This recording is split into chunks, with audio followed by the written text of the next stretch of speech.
I'm wrestling, not weak for me. Celebrate what I am. Celebrate what I have been. Celebrate what I represent. And celebrate the many ways I have impacted your life. I will survive this test as I have survived others.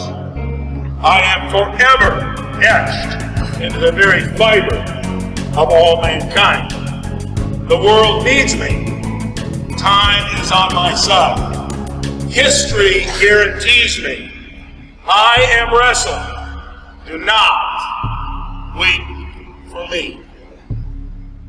What's up, everybody? Welcome to episode number 24 of the T-Row and Funky Show. I'm your host, Ben Askren, joined as always by my main man, Tommy Rowlands. Tommy, I heard you were down at Flow HQ yesterday. What'd you think of that place? Incredible. I mean, I knew Martin when he was doing it himself and hopping from one international wrestler's couch to another back in '07, and I was a part of that journey, the beginning journey for him, because that was when I was on the scene, and as you were too, Ben. And to see him with a lot of employees and just what he's built is inspirational in a number of ways. Pretty incredible, to be honest. Totally agree. So, you lined up this interview, actually, Tommy. So we got Rich Bender calling in a couple minutes. But before that, we're going to chat a little bit. But after he gets off the line, we're going to talk about the Spencer Lee stuff to Iowa, which we didn't get to last week. And we're going to talk about the Olympic qualifiers, which happened last weekend. Is that what we're going to talk about? I'm pretty sure. I also want to touch on Ramos to North Carolina. Oh, that just came up in the last, I don't know, what, hour, 2 hours? Hours, yeah. So we'll what do hit you think? on that. What do you think? Good choice, bad choice? Oh, if he's gonna leave, it's a good choice. Coleman Scott, I have a lot of respect for him. He can give Tony Ramos a feel that is a little bit more international, which will prepare him more, I think. There's a lot to gain out of it, but just the fact that he's bouncing, we can just dive back into the dynamic of why he's leaving. Yeah, So, I mean, I think you really think Coleman Scott as the head coach will be able to give him the proper amount of time to where he won't get jealous and sad and then pout and leave again? That's who knows. That's why we need to talk about it. I mean, but realistically, though, Coleman has at least 10 guys on his squad, and realistically, you got 30, 40, but, especially when you get towards the tournament season, you got 10 guys you're really gearing up to cater to. Is he really going to be able to give Tony Ramos that all-in focus? I just don't see it. The infrastructure a better workout partner than he was utilizing in Iowa because he wasn't wrestling Daniel Dennis. So what would you rather wrestle? Well, are you telling me Coleman Scott's not going to work out with his college guys and he's only going to work out with Ramos? Would you rather wrestle Thomas Gilman everyday folk style or Coleman Scott 4 matches a week freestyle? Yeah. I mean, if I get Coleman Scott, I'd take Coleman Scott in that situation, right? But that's what I'm saying. Is he really going to get Coleman Scott? No, I'm with you, man. I can't wait to talk about it. That's why I told you we got Rich calling in already. Is he? Yeah. So I'll say what's up, and then you get it rolling. Okay, I will do that. Oh, dang it, Rich. Yeah. I answered you and I deleted Tommy. That's the first time I've made that mistake. Well, you probably need. Hold on, let me him more than me. We're recording, so let me pop him back on here. Add people. Tommy Rowlands. Okay. Add. Okay, it should be calling him right now. He's just about to answer. I'm sorry. I have never made this mistake before. It gives you it gives you a answer button and it gives you an add button. Tommy. Oh, I thought he answered. Oh, damn. You want me to hang up and call back in? Yeah, hang up real quick. Sorry. Tommy. Hey there. Oh, I tried calling you. Okay. So I accidentally answered his and put you on hold, which I didn't mean to do. I just texted you. and so then I tried calling you, but you didn't answer, obviously. So now I told Rich, I hung up on Rich, told him to call back. Are we recording right now? Yeah, we're still recording. Sorry, fans. The production value of this show is first class, as I'm sure you all know. So yeah, you know what? But in 24 episodes, I've never made that mistake. I think we've done pretty good for a bunch of wrestling stiffs just winging it on a podcast. Yeah. I think we've done all right. So they give you the plus sign or the phone, and I clicked on the freaking phone. Jeez Louise. Oh, man. Okay, Crazy. So, all right, here he is. So I'm going to click Okay. on the plus sign now. All right. Okay.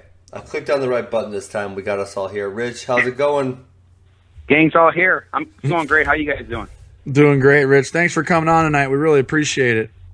Doing No pretty worries. well. My pleasure. Tommy and I were just talking about the drama that, Ramos, he left Iowa with a lot of drama, and he's headed to North Carolina. And Tommy thinks it's a good move, but I don't think that Coleman Scott as a head coach would be able to dedicate the proper amount of time, and Tony might get jealous again and leave. What do you think about that, Rich? Well, I tell you what, I'd really like to know what, and if you remember the match, after the match, Tony Ramos grabbed Coleman around the waist and said something in his ear. I think a lot of people like to know what he said. And, yeah, it is. It is interesting. And that was. Go ahead. I think it's a good move personally. I mean, I think Coleman's going to be a great coach, and obviously, I don't know that Tony Ramos is going to find a much better training partner than Coleman Scott, but it's kind of somewhat of an unfortunate turn of events there for a lot of people. But I think it's a good move personally. Cool. Yeah, I think I don't think it's gonna. Rich, you're executive director of USA Wrestling, so I don't think it's going to deter the movement that you're a part of and we're all a part of with American wrestling. I mean, I think Tony Ramos is going to continue to develop, but that is an interesting dynamic. We won't have you comment on it too much. We've got plenty of other things to talk about, but Ben and I are going to, when we get you off the phone here in about, 20 or 30 minutes, we're going to dive into that and have a little fun with it. But for those of you who don't know, Rich Bender is the executive director at USA Wrestling, has been for quite some time. And Rich, thanks for coming on the show today. We're out of the NCAA season. We're into the international spring season. It's an Olympic year. There's a lot going on. And with that being said, from what I understand, you just returned 2 days ago from Mongolia from the Olympic qualifier. Is that correct? Yeah, night before last. That's correct. How are you hanging in with the jet lag? I'm okay. I guess the 15-hour time difference, I think I had a kind of a tough day yesterday, but no worse for the wear today. Ready to roll. Gotcha. Right. So we, out in Mongolia, and I'd like to hear your commentary, but for the most part, with the exception of not qualifying Molinaro, I would say it was a good venture on the women's side. We got Jaden Cox through. We did okay in Greco, so we still have some more wood to chop, right? We still got, I think, we two in Greco? We didn't do okay in Greco. I mean, we didn't get anybody qualified. Oh, anybody? Oh, God. Yeah. Uh-oh. So, I mean, at the end of the day, we went there, we're fixing to qualify everybody. And when that doesn't happen, that's a disappointment. And certainly, we left a couple on the table, for sure.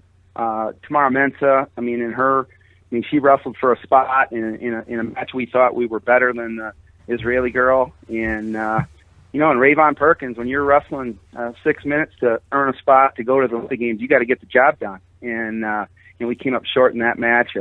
Let a match get away from us with Jesse Silke, head 5-0, in a match he knows he should have won. And, we had some bright spots. Jaden Cox, I know, Ben, you're going to want to talk a lot about Jaden, I'm sure. But I tell you, Jaden Cox is a beast, and I think he's going to be a force to be reckoned with for a long time. Just a great, and as you guys know, a great kid, and just he lives right, and I think he's going to be on the scene for a while. And obviously, Helen Morales did what we all thought she'd do, and we think she's going to win a gold medal. And I know there's some girl in Japan that doesn't think that's possible, but we think Helen Morales is ready to win a gold medal. And certainly, Haley Augello stepped up in her she's that world champ, but first time at this weight at the international level, really wrestled great. And in finals match, the match kind of got away from her a little bit, and she made some mistakes that she won't make again. And we think she's ready to medal too. So there were some bright spots, but certainly some disappointments, and a lot, like you said, Tommy, a lot of wood to chop. A week from Saturday. So there was 9 spots left to qualify, if I'm right. So we got 4 of those through, and so we have 5 left. Is that what I'm hearing? We've got 6 left. So 6 left. So we only got 3 through out of the 9. Yeah, and so in the grand scheme of things, Russia sets the pace with 15 qualifiers. Azerbaijan is second with 13, and then we're tied with China, Kazakhstan with 12. So, still a lot of quality wrestlers not qualified, and I mean, obviously, wrestling that's in an the Olympic interesting Games is a angle, big game. Rich. Not to interrupt you, but it speaks to how difficult it is to qualify these weights to the Olympics, because when you hear that we have so many left, so much more wood to chop, you're like, man, your instinct is to think, man, we're struggling to be in the upper echelon as we head into the games, and then come to find out, there's only 2 or 3 other countries that are in a better situation than we are right now. So wait, let me ask you a question here, Rich, because I know in 2008 when I was on the team, Zadok got in at the last minute because of an injury or something. He was an alternate, and then I believe in the last Olympic cycle we had one weight where we weren't qualified. But prior to that, I think we had qualified all weights in 2004, 2096. So has the qualification process got tougher? Are there less qualifiers for the Olympics, or what's this? Well, first of all, we missed you missed a couple Greco guys in there, but I did. In '96 we had automatic qualifiers. So as the host because of we're the host game, country, yes. All 20 athletes were allowed to participate, and we've missed a couple Greco weight classes, but for the most part, we intend to qualify everybody, and that's our goal. And I think, the world's gotten tougher, and that's just a reality that we're dealing with, not an excuse, but a reality. And looking at the qualifying list today, and you see a country like Venezuela, and the qualifying process is no joke, right? I mean, you got to wrestle for a medal at the World Championships. You got to place in the top 2 at your Continental Championships, and then on the men's side, top 3 in this qualifier and 2 the last qualifier. Venezuela's got 6 qualifiers. What? And that's so in the grand scheme of things, that's that's an example of a country that's stepped its game up. Brazil has really stepped its game up on the women's side, and I think it used to be that we would go to the Pan Am qualifier and just maybe hope that we didn't have to face the Cuban before the finals, but the way the event bracket works, if you're in 2 or 3 of the best guys in the same half, only one guy is getting through, or girl. So yeah, it's no joke to get qualified, and I think we're seeing some parts of the world step forward in their wrestling program that we hadn't seen in the recent past. Yeah, and then the other thing there too that a lot of people forget to remember is that all these other Soviet countries, they're not buying the Russians, right? They're buying the 2nd, 3rd, 4th, and 5th Russian, and like we saw in one of the weight classes last week, Bahrain even got into the party. They bought Batirov, and then where's Kitaev wrestling for now? Somewhere Armenia or something, right? So these countries are buying all these good Russians. Look at Italy. Italy had a world champion this year in Las Vegas with the Cuban. So the transfer rules, Ben, that's a good point. The transfer rules aren't nearly as strict today as they were. In fact, they were relaxed about 2 years ago. So you're seeing some transfers. The Bahrain example of Batirov. I think I'm have stronger roots to Bahrain than he does. But how much are they paying? Because if they're paying enough, I might go over there. Yeah, maybe. I don't know what they're paying, but I'm sure it's worth his while. So, but it's interesting because you got all these dynamics as you look into how or why it's so difficult to qualify our weights for the Olympics, and there's a lot of things that play into that. But here's what we got now that we didn't have maybe 25 years ago. We've got the breakup of the Soviet Union first and foremost. That's huge. That adds 14 or 15 real players that are going to interrupt that qualification process. We used to have 10 or 11 weights, way back when. Now we've got 6. And then you have this transfer rule, which I don't feel like, and I was just a kid, back in the day, but I don't feel like this has existed for very long, much longer than maybe the last 15, 16, 18 years where you had guys bouncing from one country to the next. Rich, is there any other dynamic that makes it more difficult to get these weights through than it may be back in the day? Well, I don't want to go there because at the end of the day, the United States should qualify every weight class under any rule. Yep. We're one of the most dominant, most organized, well-funded programs in the world, and I don't care what kind of qualification procedures you lay out there. We need to qualify everybody. And yeah, I mean, we could talk all day about how it might be tougher or easier, and that's not an excuse. We got to get it done. And I'm with you. I think that's I don't think people want to hear about how it's tougher. I think the reality is we got to do whatever we need to do to get qualified, and if we don't get qualified, figure out why and how to fix it. And that's where we're at. So give us the line going into this last qualifier. We get 2 weeks, and then we're going to Turkey. And what it's top 2 to my understanding, but roughly how many countries will be showing up in each weight class? Well, I mean it's hard to tell. For example, I think Frank had 32 in his weight. Mm-hmm. So I guess in theory, if you say that 32 minus 3, that there's going to be, that's how many there'll be in the weight class. But we heard some rumblings, and I'll give you an example of where I think this might be true. I think there's some countries. I mean, the European qualifier was just the week before, some countries didn't bring wrestlers and didn't bring their best wrestler. An example would be at Kelsey Campbell's weight. The Russian girl, Natalie Goltz, is not anywhere near their number one girl. And, I mean, their number one girl at that weight is a beast. I mean, she's the one girl that beat Yoshida in the World Cup. So, we're thinking that this qualifier will be as tough, if not tougher, than the one in Ulaanbaatar. So, not to paint a gloomy picture, but it's going to be tough. And as both you guys know, I mean, wrestling Olympic Games is a big deal. Yep. And it's Terry Steiner and I were talking about it before the event, saying it's going to be an eye opener for these girls when the whistle blows and some Eastern European girl reaches over and grabs a handful of hair. They aren't joking around, and it's gonna be tough go. I think we're in good position to get some more weight classes qualified. That everybody stayed in Europe, with the exception of Frank. Frank came back.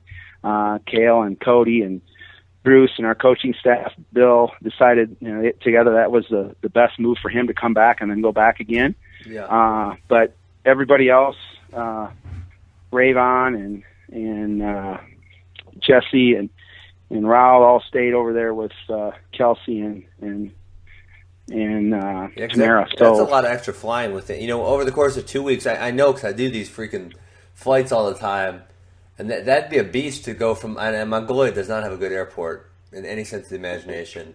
To go from Mongolia back to the States, back took to me 54 Istanbul. hours to get there. By the way, 54. Where the heck did you go Oh my through? gosh! Wow, I had a 14-hour layover, planned layover in Beijing, and then I had a 16-hour delay. Ooh, Oh my gosh! Crazy, yeah, Brutal. seriously. but. So, Rich, we'll keep going here because your time's valuable and we enjoy having you on the show. We wanted to go through a few things real quickly here. And Ben and I have always put out the disclaimer with Greco and women's wrestling that we love Greco, we love women's wrestling, but we don't feel like we have the depth of knowledge on the who's who and the names to really discuss it in earnest. So we always skip over that, but not in a way that we want anyone to be offended. So we're going to stick to the freestyle Olympic team, if you don't mind. And, I guess I just wanted you to speak to the 5 guys we do have on the team and what your thoughts are on each one of these guys very briefly, each guy and the journey they've had to get here and what your expectations are or what your hopes are for them going into Rio. And then let's end with Jaden, if you don't mind, Ben. I'm sure you want to talk about him a little bit. Sure. Well, and happy to do it. And by the way, those athletes wrestling, those female athletes and the Greco athletes are going to earn the same amount of money, $250,000 for a gold medal. It's awesome in Rio. So obviously they're important to us too. But I got you. And this is not without joking. I think the 5 athletes that we've got qualified to go to Rio are all set up to medal. And I don't say that from just being cliche about it. I think a guy like Daniel Dennis is kind of come through some adversity. And if you look back and compare him to Coleman Scott 4 years ago, where came through some adversity, we qualified the weight class real late, and Coleman kind of got hot at the World Cup, and I think Daniel Dennis getting hot late in the year. he wrestled really well in Krasnoyarsk and lost a close match there that he probably should have won. And had he won that match, I think would have medaled in Krasnoyarsk, would have put him on the radar of a lot of people. But I mean, as you saw in the Olympic trials, he gets on top of people, he's going to turn people. And I think from his from gut now wrench to, is outstanding. Oh man, that's a lost art too. Yeah, I always loved the gut wrench, but there's very few American athletes that are beasts on top right now. I'm telling you, Daniel Dennis is quality. I mean, he and Adeline Gray qualify as beasts on top. I mean, I think he's going to surprise some people, and I don't think the moment will be too big for him. I think Daniel Dennis is going to go down to Rio and surprise some people, and I think bring back a medal. Obviously, the next weight class that's qualified is JB. I mean, what do you say about a guy? And I think John Smith said it really well. And if you watched any of the television broadcasts, where John said Jordan's big improvements have come in his chain wrestling.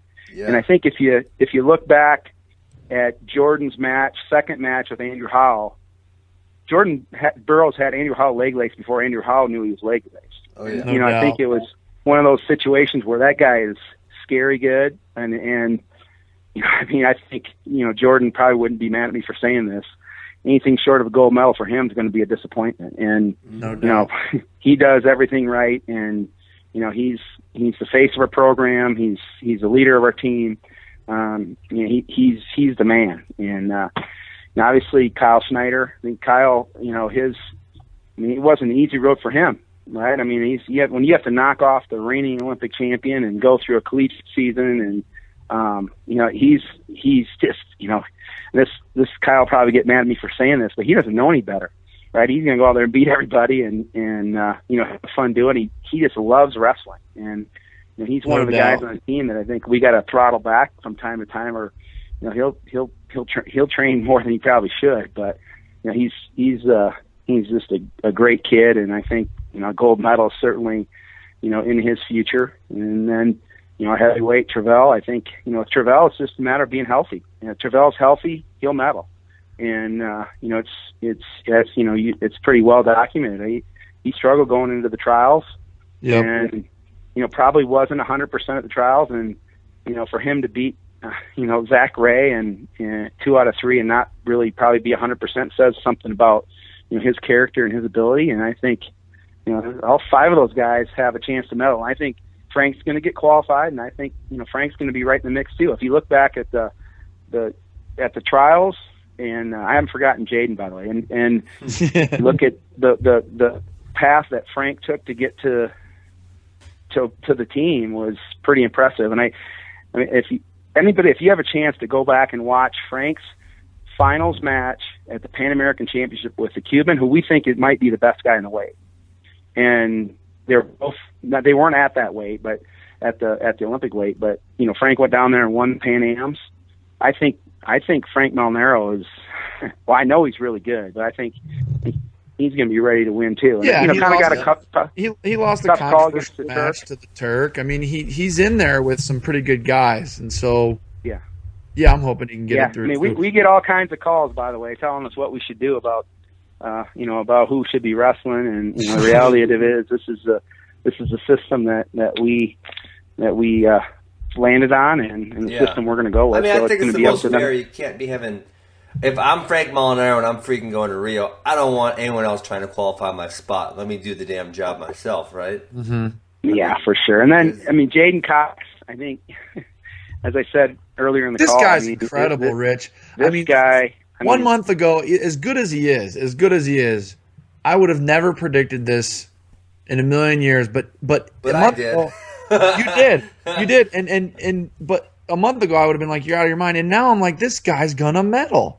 Yeah. What do you the biggest thing about him, before Rich gets in, the biggest thing about him, why I was so confident in that prediction I made, he can wrestle everywhere.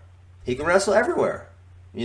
mean, every position, he's comfortable, he's confident, upper body, they're on his legs, he's on their legs, he can wrestle everywhere. Yeah, and he's going to surprise. I mean, they're already afraid of him, and it's if you watch his matches and how they progressed in Ulaanbaatar, I mean, they know they can't out wrestle him. They already know that, so they got to figure out another way to try to compete with a guy that's that athletic and that good. And I think he's probably parterre offense, defense away from dominating. And I think, obviously that's a good state. He's got some time to work on that. And, he is, and Ben, as you know, and he is just a rock star of a kid. Yeah. Oh yeah. Just, does everything right. And, it was funny after he made the team, Cody Bickley, our national team director, was in the back talking to him, he and Coach Smith, and Cody said, "Hey, you have a passport, right?" And no, he goes, "Oh, I don't have a passport." And Coach Smith looked at Cody and said, "Hey, this dude hadn't been out of the state of Missouri 2 years ago." I don't know if that's true or not. But, definitely, but they went to I'll tell you. Fargo, so that can't be true. It's Smith telling you. I will tell you a story about Jaden, and just you're talking about how good of a guy he is.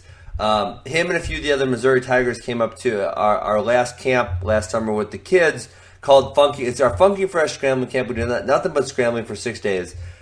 But the second day, so I'm the camp director, so I got to run the check-in. There's 60 kids there, and I already knew about half of them at least going into it, so I had a pretty good idea of most of the names.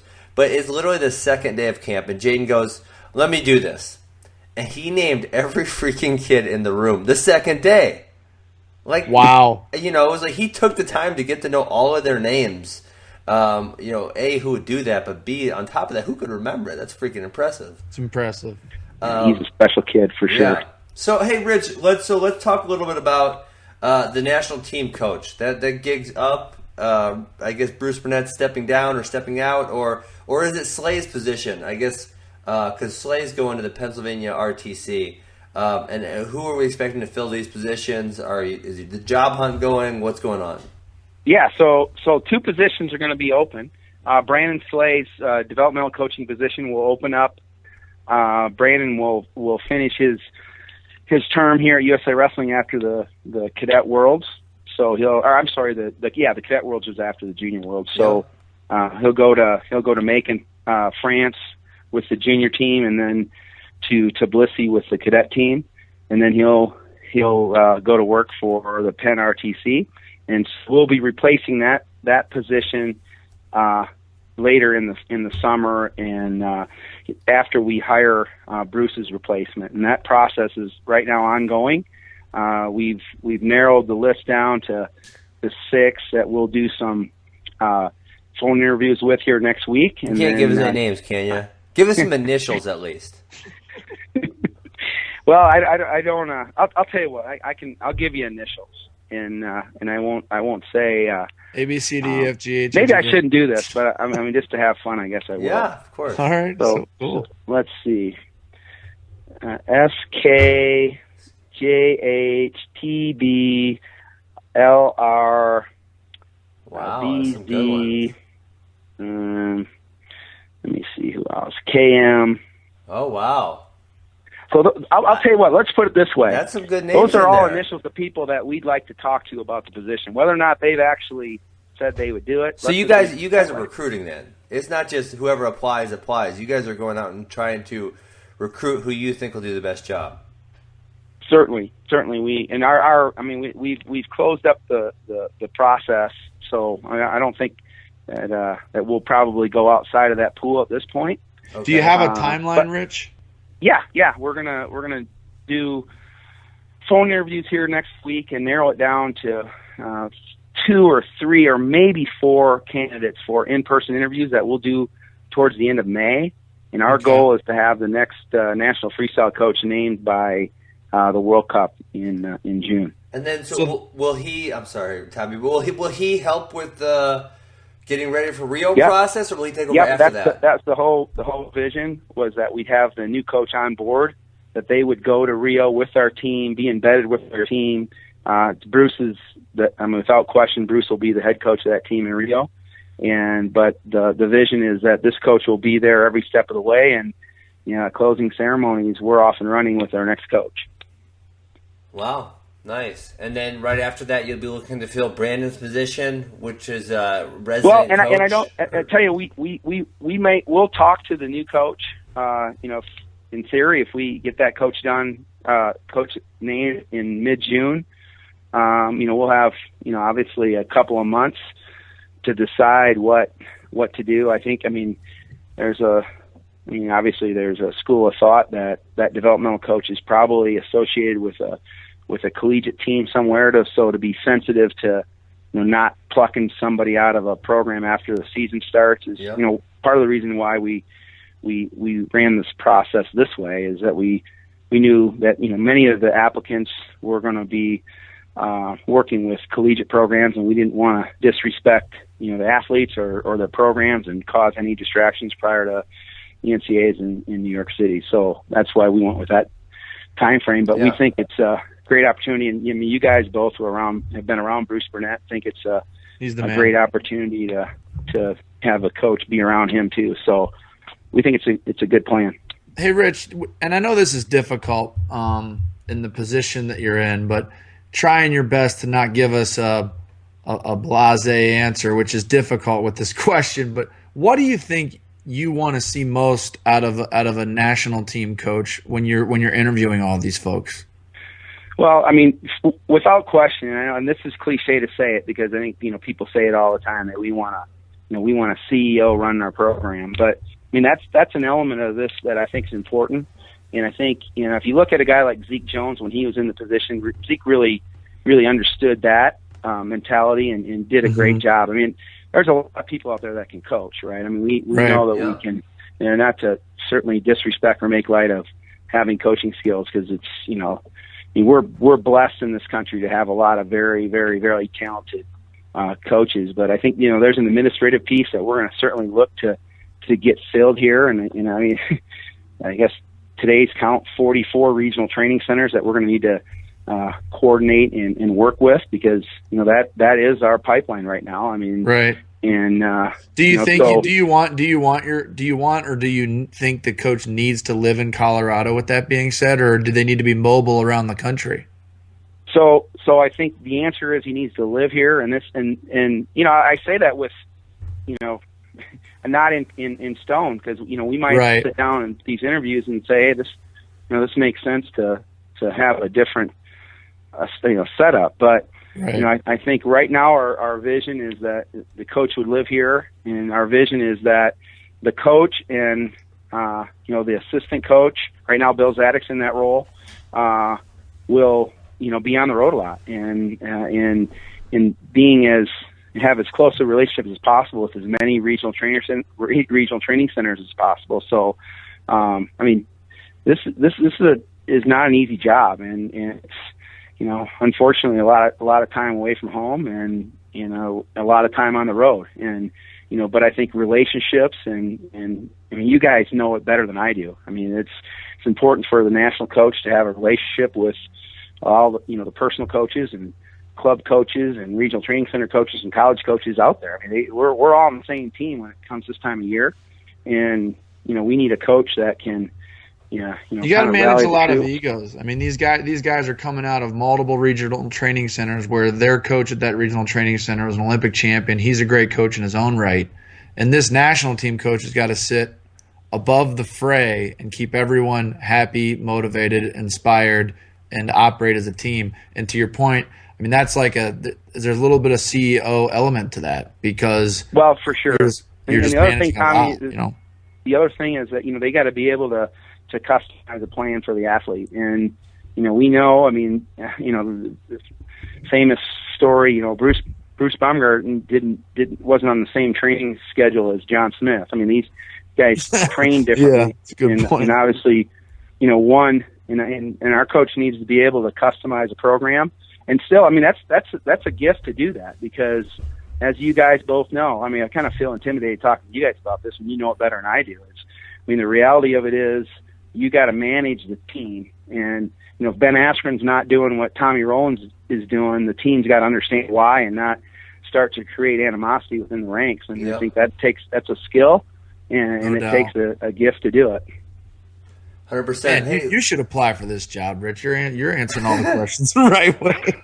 Well, he's got to know what he wants to hear from these guys. Let me ask you one question, Rich, and we'll let you go, because we've kept you on here quite a while. And you know what? You and I have had this conversation off air, obviously. But I want to see what you think your role or USA Wrestling's role in is promoting the U.S. Open and the trials, essentially, because in my opinion, those are the biggest events that international style wrestling has in America. And if you look at the NCAA championships, obviously with the help of the NCAA, it's been built up to this phenomenal weekend, huge event. And I don't think that the trials or the Open hold those statuses yet. So what do you think USA Wrestling's job is in promoting those events and possibly, I don't know if you're going to get an NCAA level, but making them bigger, cooler, more fan-friendly, all that stuff? Okay, well, certainly I think we have the responsibility to promote and to grow those events and make them as relevant as possible. And, without question, we haven't achieved the success that we should yet. I think, we've kind of drifted out of that. If you were to go to the U.S. Open today as opposed to even 5 years ago, we've drifted away from that kind of Las Vegas Convention Center feel where, who knows what's going on. And it's just, we really classify our events into two different categories. We classify them into participatory events and spectator events. And we don't have a lot of spectator events. Our spectator events have been, really world dual meets and Olympic trials. And, as of late, some world open. Uh-oh. Oh, boy. Hello? Can you hear me, Tommy? I can hear you. I think Rich is in a rough service. Can you hear me? Oh, we got you. Okay. Yeah, we lost you for about 10 seconds, Rich. So I don't know where you lost me, but you're talking about participatory events and spectator events, and how the spectator events are trials, world duels, and then we kind of lost you. Yeah. So, the World Cup fits in there as a spectator event, and the U.S. Open has been more a participatory event in our strategy to run the event. We're just trying to get as many of the top people as we can there. We try to do it with some junior events and some veterans events to try to make the event work financially, and it tends to be more of a wrestling tournament. And I agree with you, Ben.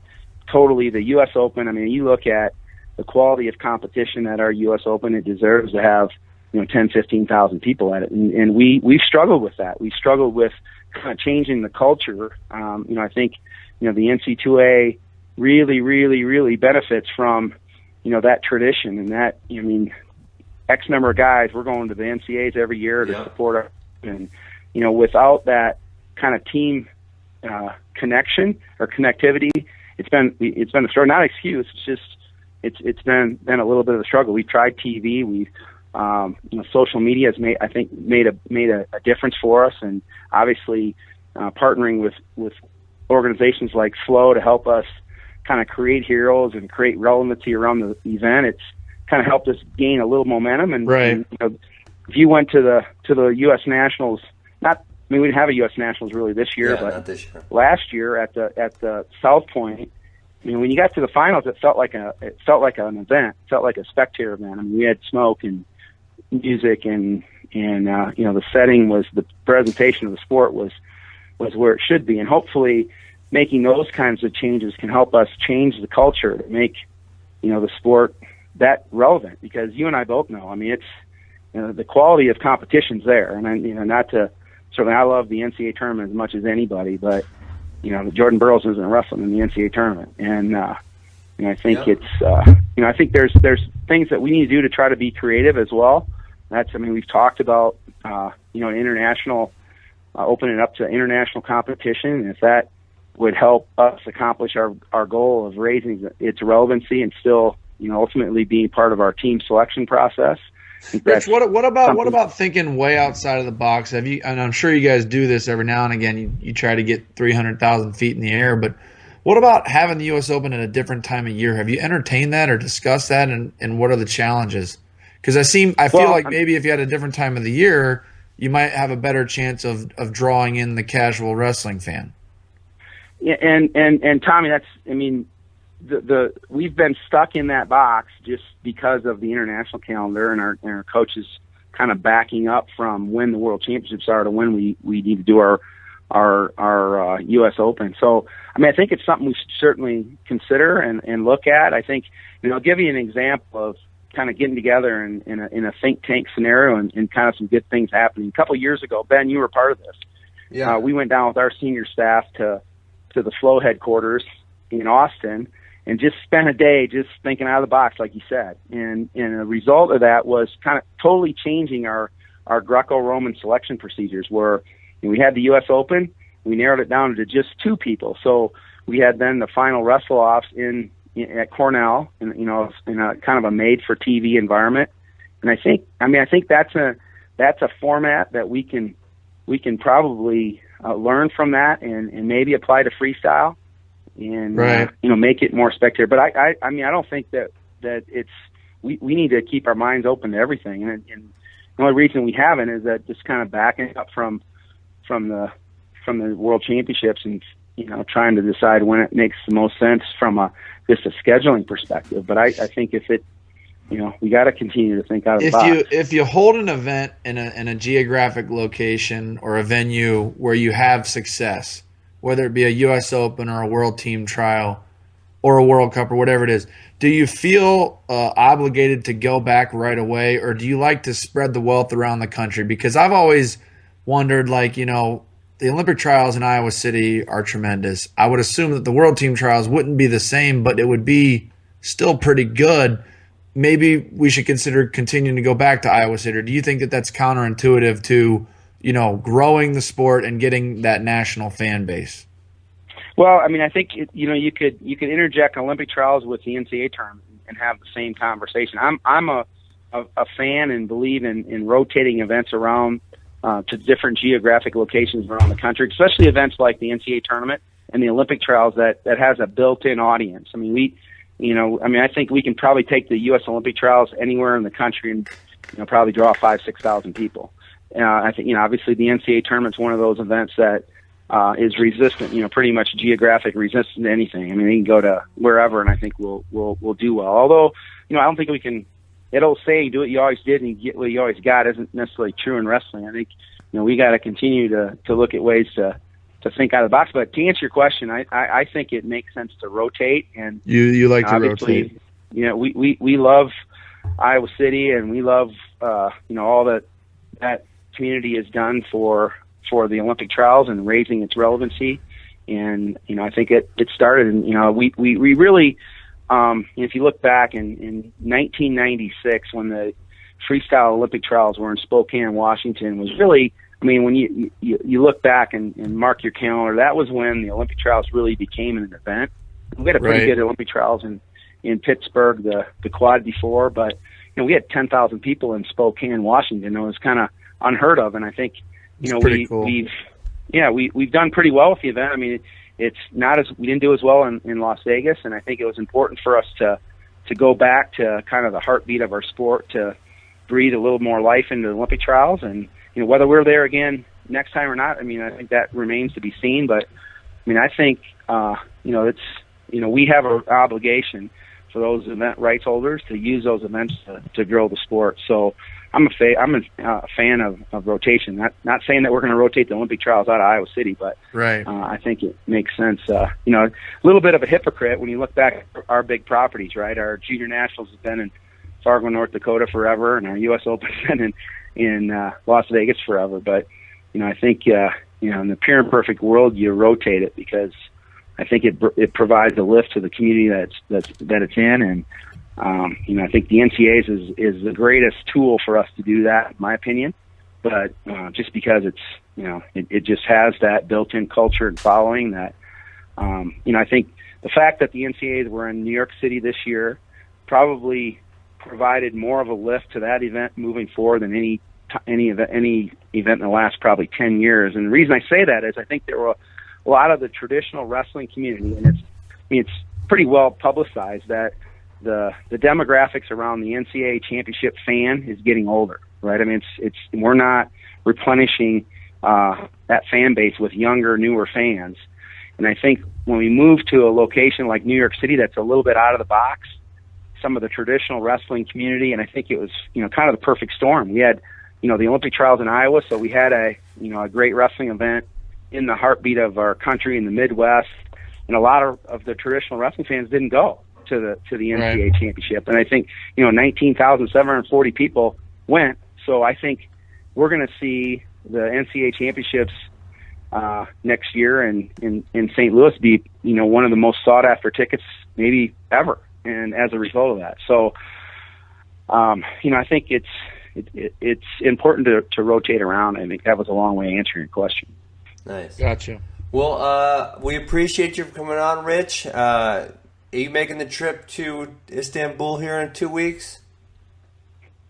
I'm not gonna. Okay. I am not. Les Gutches is going. But hey, I got something I want to throw out there to you guys. Sure. I want you to let's think do it. about something. So I had a meeting with President Lalovich on Sunday in Ulaanbaatar, and I threw out the idea of more weight classes. That's not there that's we go. a new idea.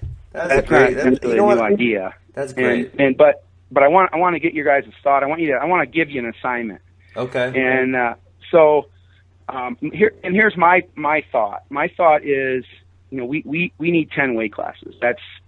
I think that's the right number. I think over history. I mean, I'd like to have more, but I think 10 is the right number. I don't have any science to prove that to be true, but I just think it's the right thing. So, my conversation with Lalovich is, it's always been resistant to, it's really going to be hard to grow the Olympic Games. I mean, we're stuck on this 34 number or whatever it is, and it's just really hard to get more weight class. And I said, so why do we stunt the growth of our sport based on the qualifications of one event every 4 years? Yeah, why do that? I mean, if they say six weight classes, then it's one event. Yeah. But if we were to go to 10 weight classes, and my thought being, if we went to 10 weight classes, and then we selected 6 weight classes that weren't some of the 10. So in other words, and I just on the flight home, I was just jotting down some ideas. So let's just, for example, say the 10 men's weight classes were. Where's my notes here? Well, I think, I just have to. We've talked about this before, Tommy and I know. Number one, the top two are too high. There's not that many good guys at that. That 213 weight class, no matter where you look at, is the least participated in weight class on the planet, in the nation, in the region, and wherever you look at it, that is. And then number two would be that gap between 74 kilo and 86 kilo is freaking enormous. I mean, that is like just so insane. So, those would be the two I'd hit. So here's my assignment for you. So sure. 10 weight classes and 6 weight classes that aren't part of the 10. So an athlete could, in theory, wrestle 3 of the 4 years in one of the 10 weight classes and have a legitimate shot, either to cut down or go up. Right. And I just think, the problem that we had this last time, and luckily we were able to get UWW to go to 8 weight classes, so there was a small win in this whole adjustment. But I think if they're the same weight class, so in other words, if you say, hey, these are the 10 weight classes and there's 6 are the Olympic weights, that I think you then have kind of a disproportionate amount of depth in those 6 Olympic weights, whereas if you had them strategically placed within the 10, yeah, I know what you're saying. People could stay engaged throughout the whole quad. And I think, I had a conversation with Stan Desick about it, and Stan's, you want to do that just because the U.S. will be able to field a strong team in all 10, and that's true. But all at the the end of the day, think about those smaller countries that might only have one guy at maybe it's in one of those in between weight classes, and and they're not, he's not going to get a chance. Whereas if you have 10, you have a better chance of. You guys know that if you're a world champion, it's a big deal no matter what country you're in. Yep. And that's so that's what the you're saying, assignment. Rich, is in the non-Olympic years, the 10 weights, not any one of them are one of the 6 Olympic weights. Correct. So Yeah, that that would be- there's so that there's more. There's less of a gravitational pull to wrestle at the Olympic weight. You don't even have the option, so it's more proportionately distributed across all 10. Yeah, so here's I'll just give you an example. So if the first 2 weights, and I'm not saying that this would be the first 2 weights, let's say the first 2 weights were 119 and 125. Right. And then the Olympic weight would be 122. So, the kids at 119 could go up and the kids at 125 could go down. Now, right? I mean, Right, That's right. kind of the theory. Yeah, and no, it it's could be good. a stupid Good theory, idea. but I'm going to do it tonight. I think it, I like that a I'll lot. have your answer in no time. We should bring it up on So the next episode. so he said, give me a proposal. So I'm working on it, and I'd love to have you guys work on it too. Rich, since we're thinking out of the box, and I think you're exactly right. I've never looked at it that way, but when you have that Olympic weight and then you just add 2 in the non-Olympic years, there is a disproportionate distribution of talent across the weight classes, and if we just didn't have that available, you'd have people going whatever weight was best for them. So I agree. I like it, and Ben and I are gonna take you up on that assignment. Rich, Another thing, I got a great answer for you right now, Rich, and this is 10 weights. You want to hear this? This is really simple. I've just been jotting my notes Okay. down. I'm writing down. And because you want to keep it as simple, like the MMA weight classes, they're really simple. They're every 15 pounds, every 10 pounds, and it's as simple. You start at 55 kilos, which is an old weight class, and you go every 5 kilos all the way to 95 kilos, which is 209 pounds, and then you put a heavyweight at 125. So you got 55, 60, 65, 70, 75, 80, 85, 90, 95, and then the heavyweight at 125. So it's simple. Every 5 kilos, there's a new weight class, and I would say that would be pretty simple for people to keep track of. What do you think? And you could put the. Heck, you could. Well, I don't want to say this, but you could even, in theory, cut the 5 Olympic weights. No, we wouldn't want to do that. But I got an idea. So we need 10 weights, and we need 10 weights in the World Championship years, and we've got 6 Olympic weights. Nobody at 213 in heavyweight. Nobody's wrestling another weight class in the non-Olympic years. You wrestle that weight all 4 years, so we ignore those guys. We don't accommodate them. 213 in heavyweight stays the same. So you've got 2 weight classes, right? Then we take the balance of the 4 Olympic weights and we do what you suggested, Rich, where we make one weight class a little bit higher than the Olympic weight and one weight class a little bit lower. And those 4 weights now have 2. So, you spread it out. So you still have 10, but you're accommodating the 4 Olympic weights that are spread out by making new ones plus or minus. Does that make sense? Yeah. That makes sense. I'll tell you what, I'd like to have some science behind it, and I don't know if that's... I've seen someone's done... I've already seen articles on that with how many people are what weights and stuff like that. Yeah. Participation the thing that's really difficult to find is our studies on athletes. I mean, you can find all kinds of studies on what is the World Health Organization. Yeah. Right, but they're not built like, rocks, Yeah. Exactly, to your point, athletes. Yeah. And so the other thing I wanted to chat with you guys about is a Martin Floriani rule, which I think is a good one, and that's the overtime. I mean, I think everybody, you say overtime to some of the UWW guys, and they pass out and start falling on the ground. But Martin came up with the idea of, and we were talking about it at the Olympic trials, and everybody watched the Coleman Scott Tony Ramos match, where again. We're Olympic trials in Iowa City, and the fans were confused on who won. And Martin's proposal is pretty simple. That instead of you can have your criteria that will ultimately give an advantage to some wrestler, but at the end of the regulation, whoever has the criteria, then the other guy is put on the clock. So you go 30 seconds. If there's no score, the guy that had the criteria wins. If anybody scores at any point before that, then it's a sudden victory mentality. Yeah. But I think that gives, the thing I like about it is it gives the announcer and the coaches and everybody a time to kind of catch their breath and say, okay, who's winning? And the contrary to that, and it was the resistance I got this weekend in Mongolia was, then athletes will start to, wrestle differently, and I'll just wait till overtime, or there won't be that same sense of urgency. So I think there's probably some merit to that. I'll tell you what I'm really proud to say is I had that conversation with Lawlich, and he said to me, Rich, we can't change rules anymore. That's one thing we learned. There we go. That's great. That's great. From our past is we can't be changing rules, and I'm a little bit conflicted there. I agree. I like that he's drawing a line in the sand, even though I wish we would have, made that rule before. You know what I mean? But I like the mentality is good from our leader. I like that. If they're not going to change it, I can live with the way it is. If they say we're not going to change it, that's what I can live with. Yeah. It's Well, Rich, thanks so much for coming on. We really appreciate having you on. We know your time's limited. My pleasure, man. I had a whole list of things I want to talk to you guys about, but I guess we'll do it another time. You want to come back on next week? We'll have you back on.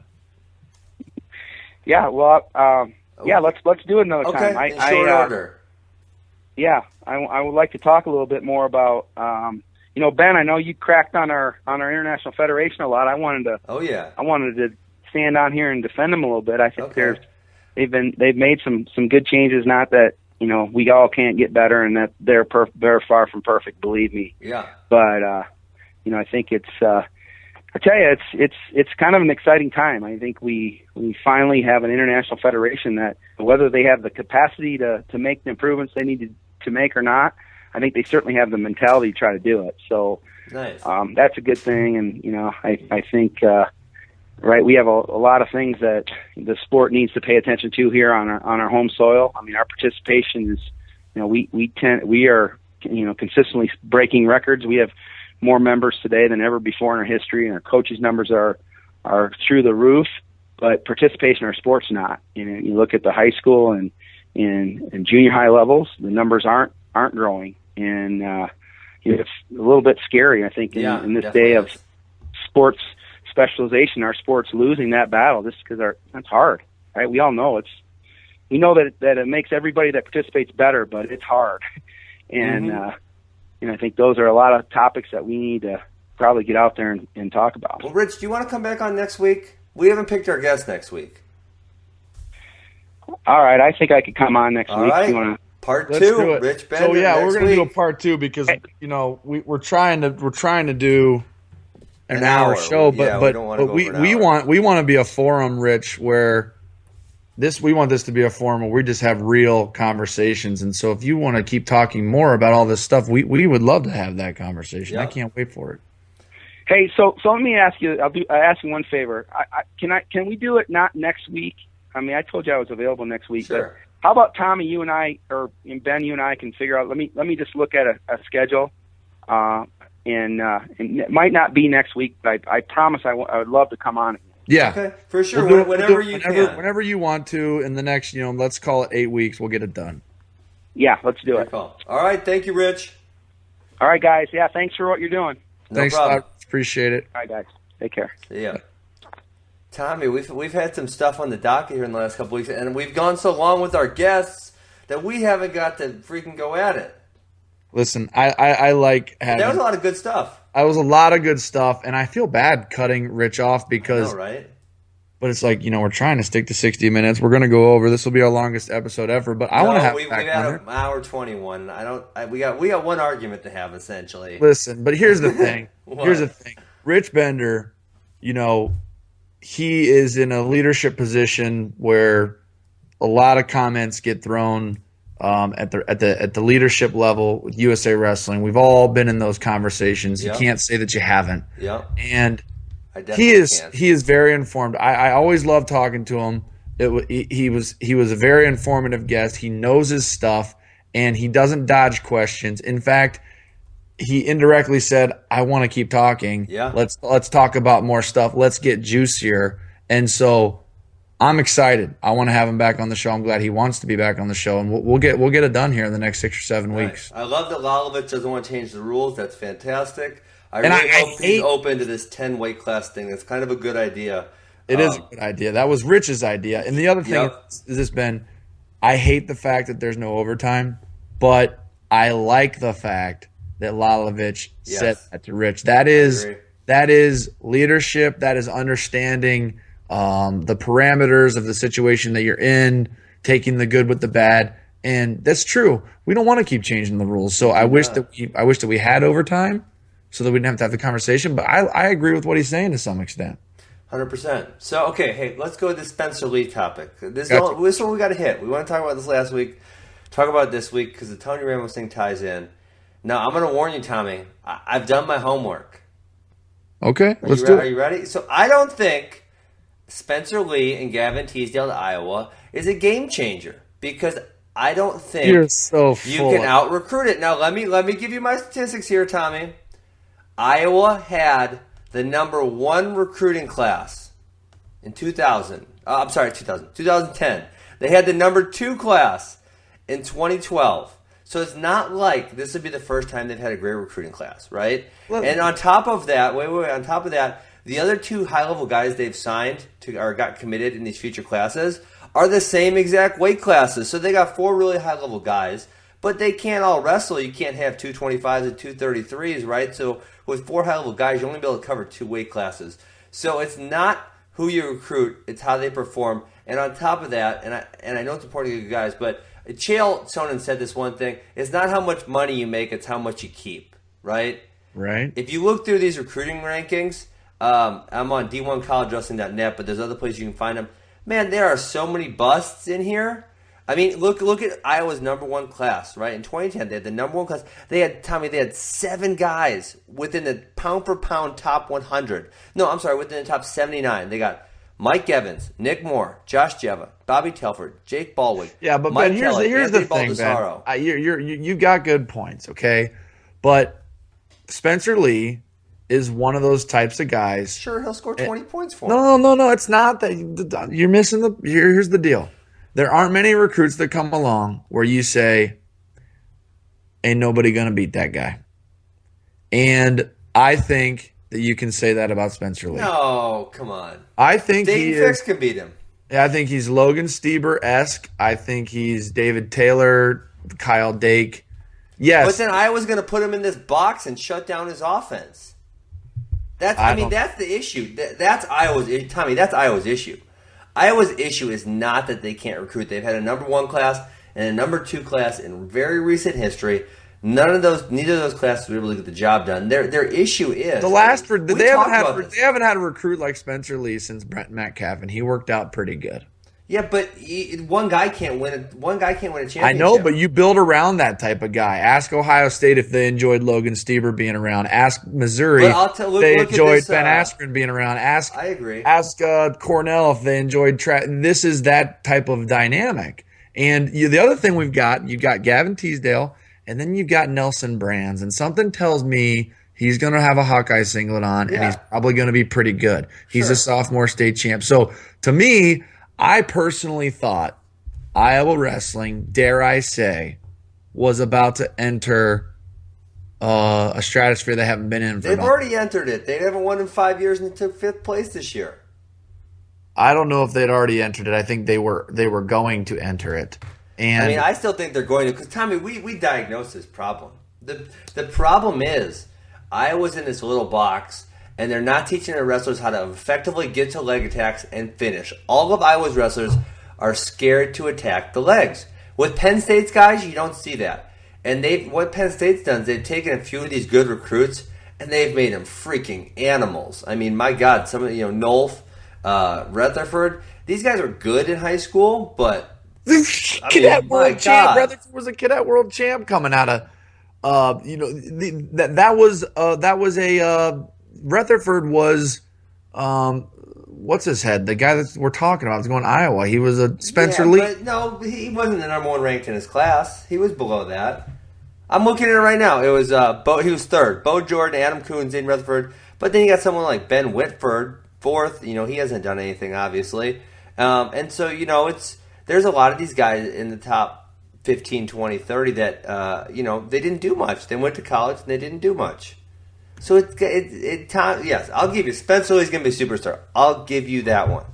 I've never seen this Teasdale guy wrestle, but I heard he's not far off the page. He's real deal.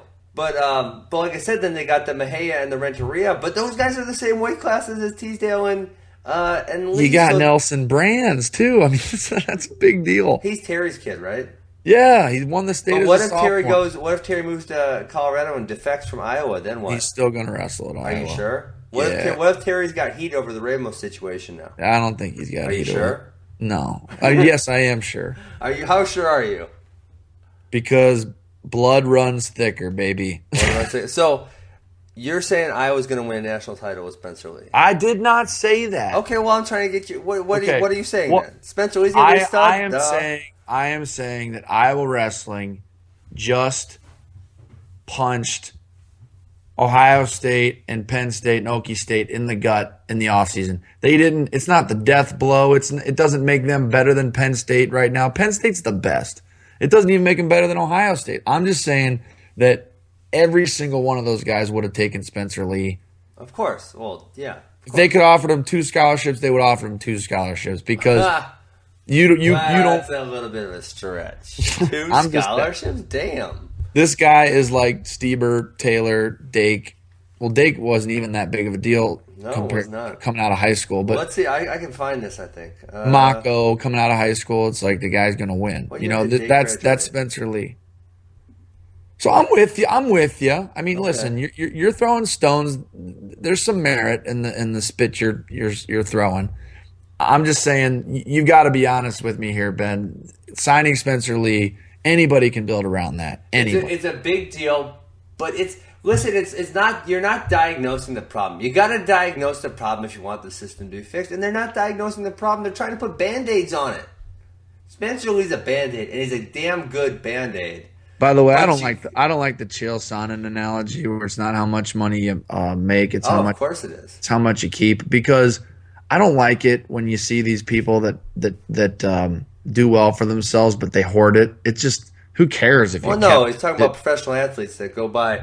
Right, they win $60,000 in their fight, so they go buy a $60,000 Escalade, neglecting the fact that they got to pay their manager and taxes about half. I thought you were talking about some guy that does all for himself and he logs on every morning and stares at his 401k, but doesn't go do fun things in life. No, we're talking about professional athletes that waste their money too well. Okay, yeah, I got it. I get it now. I'm with you. You wouldn't do that, right? Win $60,000 and go. I literally know the person. I won't say his name, but I know the guy. Won $60,000, went and bought a $60,000 car. What about taxes and your manager, bruh? Yeah, you just got to do one. You got to do one small. Yeah, that's ridiculous. But when you win a prize or you get a bonus or something good happens for you, I feel like you just got to do one small foolish thing just to let it out. And that doesn't mean buying a Mercedes Benz. I'm talking about like go a small vacation somewhere. Yeah, or hey man, I'm gonna go buy a steak dinner with my wife and have, kind of pretend that I'm a big dog for 3 hours, and then back down to earth, the next morning or something like that. Of course. All right, let's wrap it up, Tommy. Me and you tired, Ben? Time. No, I'm not tired. I'm going to Atlanta tomorrow morning. I'm teaching a little wrestling camp. I'm putting the rock sign in my hand and calling Stalin on you right now. I just crushed you. I diagnosed the problem. You're putting down Band-Aids. So we're gonna have Rich Bender back on, though, right? Yeah, I'm excited. I think he wants to get down. I think he wants to really talk about the things that are obviously discussed. And it's not like we weren't going to go there. We just, when we asked a question, we talked about it for 20 minutes, so it took a while. Yeah, well, he's got a lot to say. So, we're going to have him on maybe next week, maybe the week after. I know I talked to Isaiah Martinez. He wants to come on, so we'll have a good guest. What do we got? We got UWW's juniors this weekend, which we were going to do a little preview for, but I guess we ran out of time. So, hey, I just want to give you props, though, Ben. What's up? I got to give you props on Jaden Cox. I'm going to start calling him Jaden. He's earned it. He's earned it. He had to make an Olympic team to get called Jaden. Listen, I am drinking the Jaden Cox Kool-Aid right now, big time. Nice. This guy, I mean, he's an animal. Let's just backtrack here, Ben. When was the last time someone stepped onto the scene with no legitimate experience at that level and beat and won the Open or won the trials and then went overseas and went 5-0? When was the last time that happened? The last time. I will tell you, Tommy. I will tell you. Had Kyle Snyder not false started and the ref let him do it in the semifinals of last year's U.S. Open, Jaden probably would have beat him. Nobody cares. It was a false start. Missouri fans. Nobody cares. It was a freaking false start. Nobody cares. Enjoy your little asterisks in the Mizzou media guide. No, not at the NCAAs. At the U.S. Open. At the U.S. Open. Oh, geez. Okay. Snyder won 4-2, and he false started. So listen to this, though. Yeah, Ben. You're gonna say Jordan Burroughs. It's Burroughs, and this dude. This is what he's done. I mean, he just said, "Oh, college season ended. I'm gonna get in the sauna and cut some weight and give it a go." Boom. Wins the Olympic trials. Oh, you got to qualify the weight. You don't have any international experience. You've never been overseas. You don't even have a passport. We're going to send you the most godforsaken place on planet Earth, Ulaanbaatar, Mongolia, sandwiched between Russia and China. Had to hang out with Genghis Khan himself. You're going to walk out there and go 5-0 against 25-year-old Eastern Europeans that are vying for an Olympic spot. And he did it. Yep. This is amazing. This guy is going to get a medal. He is European wrestling kryptonite. And he's a left leg lead. That's right. No, man. He switches it up. He okay, here we go. You're foot here, there, right man. foot here, left foot forward, right foot forward. Anyways, I'm drinking the Jaden Cox Kool-Aid. If he wants me to call him Jeff, I'll call him Jeff. I don't think so, Tommy. All right, Tommy. I haven't packed my bags yet. I'm leaving I got about less than 12 hours. I'm leaving for Atlanta, Georgia. I'm doing a little seminar down there this Thursday, Friday night. And we'll watch UWW Juniors, and we'll reconvene next week, and we'll talk about that. Sounds good, brother. All right, man. See ya. See ya. You are listening to the T. Rowe and Funky Show, and it is brought to you by Defense Soap. Defend what you've built. Tommy, I got to say, I tried these products. He shipped me a box. I love them. I've had, if you know me, you know I've had ringworm issues for a long time. So I'm looking forward to putting these in my repertoire and hoping the ringworm does not come back ever. No doubt, Ben. And to top that off, the company was created by wrestlers. Guy Seiko wrestled at Cleveland State University. His son was an All-American in Virginia, so these people really get it. They know what the wrestling community needs. You're listening to the T. Rowe and Funky Show, brought to you by All Force Nutrition. Ben, I don't know a whole lot about the founders here, but I gather it's a wrestling family, wrestling company up in the North Country where you're at. Tell us a little bit about All Force Nutrition. Tommy, All Force Nutrition was started by the Zilverberg brothers out of Minnesota. They are wrestling people, and they made these supplements for wrestlers. They graduated with degrees from the University of Minnesota, and this was kind of their dream to put together some very healthy and good tasting. I've had some myself lately. Supplements for wrestlers to use that fits their needs, and these products are great. I'm using them myself right now. Check out allforcenutrition.com. Made for wrestlers, by wrestlers. Go ahead and support them.